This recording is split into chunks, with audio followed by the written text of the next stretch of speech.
Bonjour peuple du Seigneur, que la grâce de Dieu soit notre partage. Ce matin, nous parlons le langage des saints. Que la grâce et la paix vous soient données de la part de Dieu, notre Père et Seigneur Jésus-Christ.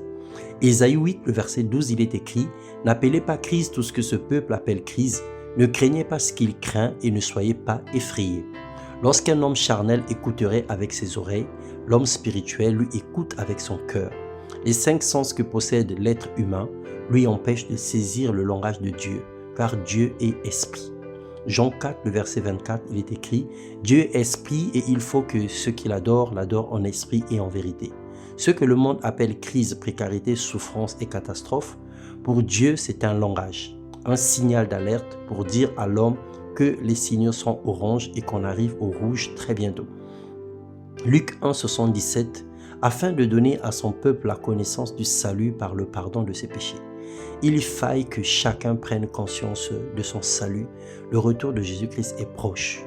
Romains 13, le verset 11, il est écrit « Cela importe d'autant plus que vous savez en quel temps nous sommes. C'est l'heure de vous réveiller en fin du sommeil, car maintenant le salut est plus près de vous que lorsque nous avons cru. » Que Dieu nous ouvre l'intelligence pour discerner les temps, qu'il nous aide à comprendre sa parole et à marcher selon sa volonté.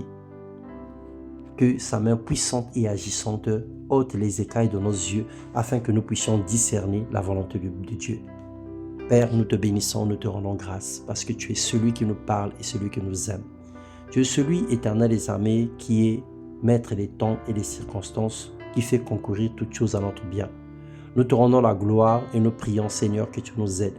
Que tu nous aides à nous lever, à nous accrocher, que tu nous aides à marcher avec toi. Que tu nous aides, Seigneur, à faire ta volonté et à suivre tes pas. Parce que tu es le chemin, la vérité et la vie. Tu ne changes pas, tu es le même hier, aujourd'hui et éternellement. Tu sauves encore aujourd'hui et tu es apparu afin de détruire les œuvres du diable. Tu es venu afin que les brebis aient la vie et qu'elles les aient en abondance. Nous sommes les brebis, le troupeau de ton pâturage et nous avons besoin de toi pour vivre. Nous avons besoin de toi pour la sécurité. Nous avons besoin de toi pour aller de l'avant. Parce que toi seul es le bon berger qui nous protège des loups et des mercenaires et qui nous garde au centre de ta gloire. Sois abondamment béni dans le nom de Jésus-Christ. Amen.